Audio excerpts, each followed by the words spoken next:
employees are Negroes, Latinos, and Native Americans, or they're making money off of us. And then they treat you like shit. So guess what? They're going to be partakers of the judgment that the Lord's going to bring upon this place.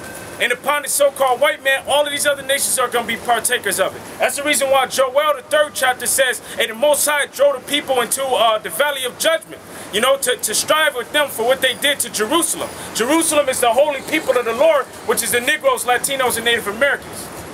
Go ahead. And finish that up in Jeremiah. You want me to get this first? Or you want him to go? Oh, no, read Jeremiah. Okay. This is Jeremiah chapter 51, verse 7. Babylon hath been a golden cup in Yahweh Ba'ashem Yahushai's hand that made all the earth drunken. The nations have drunken of her wine. Therefore, taking on the democracies, taking on the philosophy, taking on the ways and the customs of the so-called white man. Now you got people dressing in pants and suits and ties when they used to wear garments, man. Now they structured their laws after the laws of the so-called white man. Go ahead. Therefore the nations are mad. Verse 8.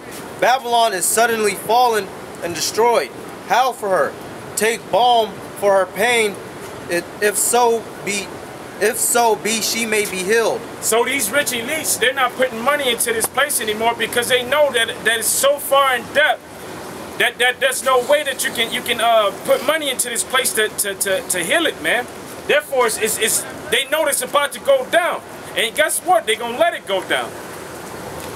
Is there more? Yeah. Well, I got one more verse. This is verse 9. We would have healed Babylon, but she is not healed.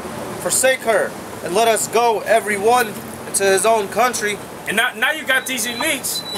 All of these rich people, they're leaving America. The only ones that's still trying to thrive in America are the low-level Edomites and these Negroes, Latinos, and Native Americans. They don't see that this place is going down. Why? Because they don't observe the times. Hey, the scriptures say be occupied in prophecy, which means that you're supposed to be in these scriptures and cross-referencing these scriptures with news articles as well as history. To be occupied in prophecy so that you can understand the time that you're living in. America is about to be destroyed, man. But you got you people that are lollygagging. You so-called Negroes, Latinos, and Native Americans, you're like wine that's set on its leaves. You're just being stagnant. Because all you care about is chilling, you know, getting high, getting a little piece of trim. And when the Lord said, don't even be worried about that right now. Hey, the scripture says that he that forsake not father, mother, son, daughter, or wife is not worthy of me, man. You should be in the mind state when you're ready to sacrifice and leave all of this stuff for the greater good, man. Which is this truth. Go ahead. For her judgment reacheth unto heaven and is lifted up even to the skies. Yeah, because this place is full of like it says in Revelations, the 17th chapter, it's full of the blood of the martyrs. Hey, this place is full of sin, and the sin of this place has reached up into the heavens of the Most High. Hey, and I want to say that 2nd Ezra is the 6th chapter. Wait a second. It says, "By measure have he measured the times." Yeah. Where's it? It's 9. Yeah. Try. Measure all the time. There you go. Nope. It's in 4 and 37. 2nd Ezra is 4 and 37. Because this place was set up to fulfill a certain amount of sin. Now, can somebody grab Revelations 18 and 4? Yeah. Yep. Huh? Yeah, hold on just a second. Let the brother grab it. Alright.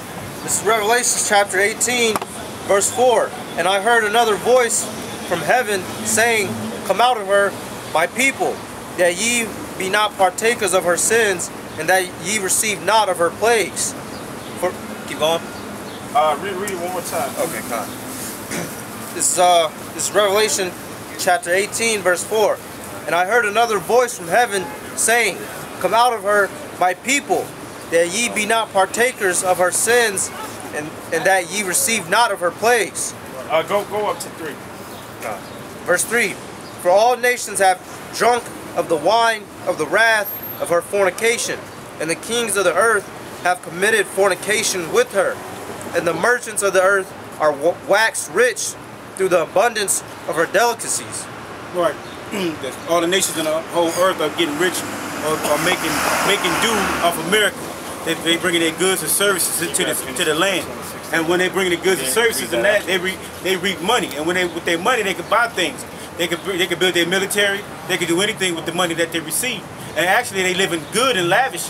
Like when the Japanese came back and came in the 80s, man, they was getting all type of money because what was that? The yen they had.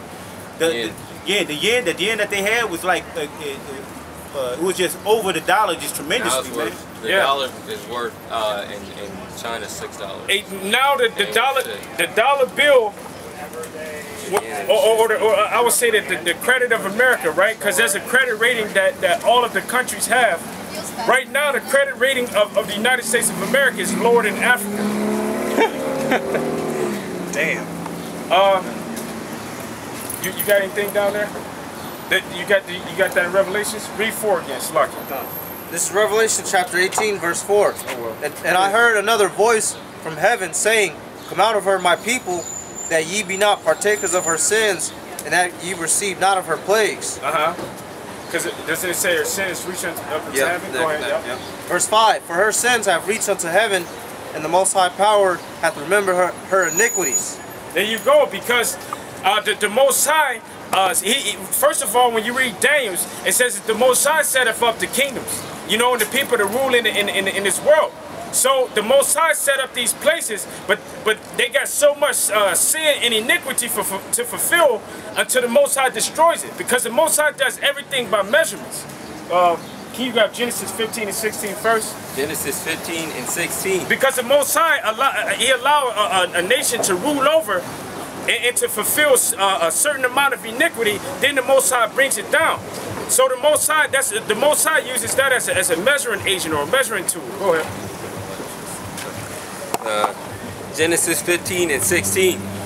"And thou shalt go to thy father in peace, and thou shalt be buried in a good old age."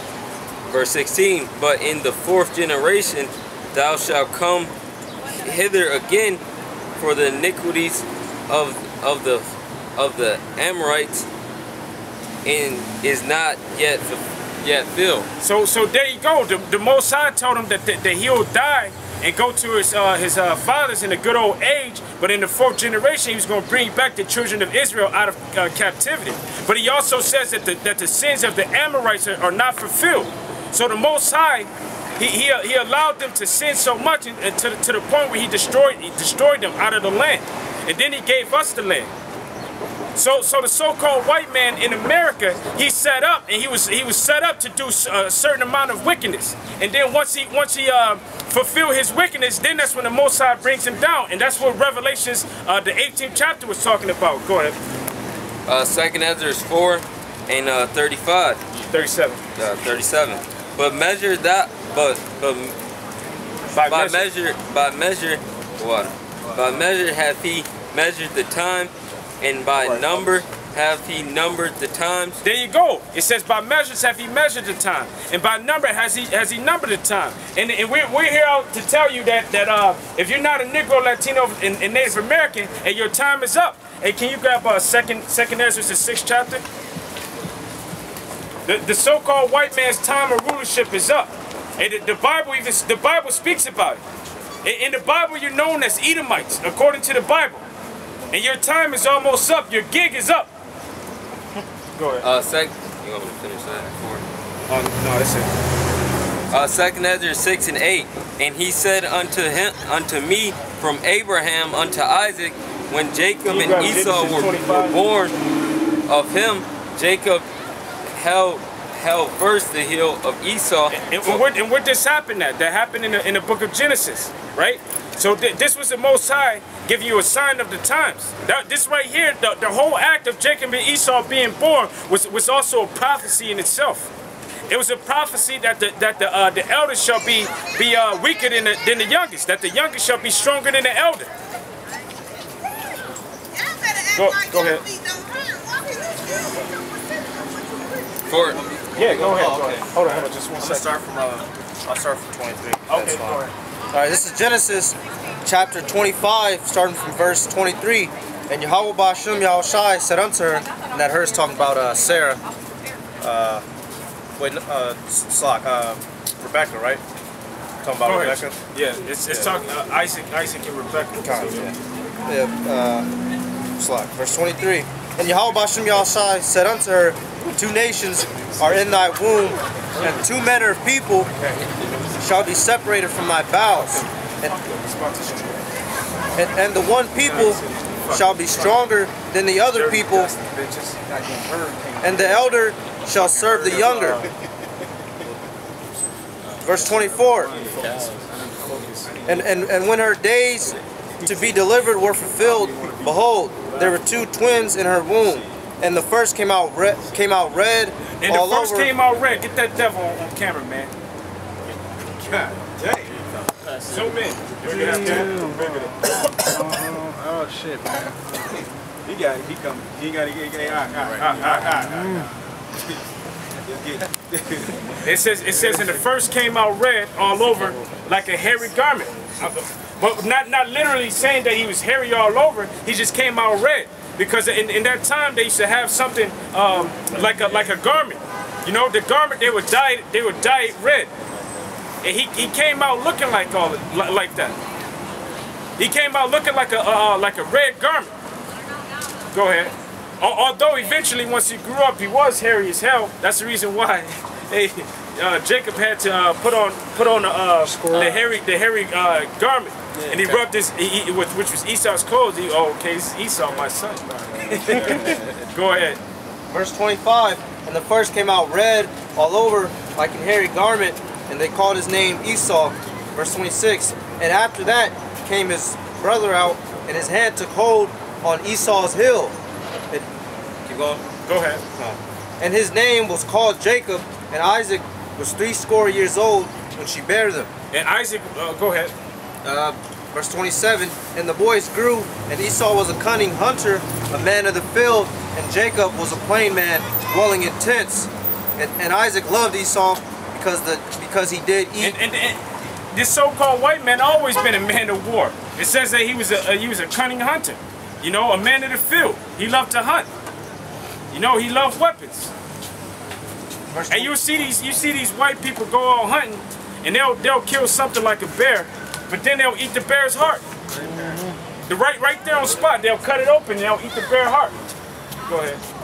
Verse 28, and Isaac loved Esau because he did eat of his venison, but Rebekah loved Jacob. And the reason why she loved Jacob is because she remembered the promise. You know, she remembered back when these children were struggling in her womb, and her husband entreated the Most High for it. And it says that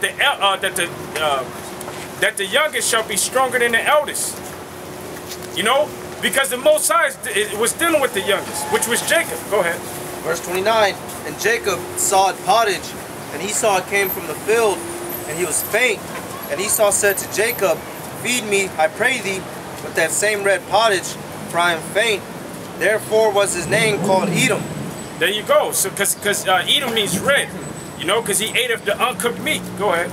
Verse 31, and Jacob said, sell me this day thy birthright. And Esau said, and Esau said, behold, I am at the point to die, and what profit shall this birthright do to me? Because the inheritance, first of all, we discussed earlier how the Most High was dealing with Abraham, and the Most High chose Isaac out of the bloodline and lineage of Abraham. And out of Isaac, you know, basically the inheritance was supposed to go to the firstborn, but the firstborn rejected his birthright, which he would have inherited the whole world. But he rejected it. He rejected it for a pot of uncooked meat, and he sold it into his brother. Go ahead. Verse 33, and Jacob said, swear to me this day, and he swore to him, and he sold his birthright unto Jacob. Verse 34, then Jacob gave Esau bread and pottage of lentils, and he did eat and drink and rose up. And that shows you that's so-called white man, because how do they like to eat their meat? You know, with the blood in it. Also, they're man of the field. Also, they're red. Those are 3 characteristics of the so-called white man. Go ahead. And went his way. Thus Esau despised his birthright. He despised his birthright. So his birthright went to Jacob. And out of Jacob come the 12 tribes of Israel. That right there was a prophecy. That was something.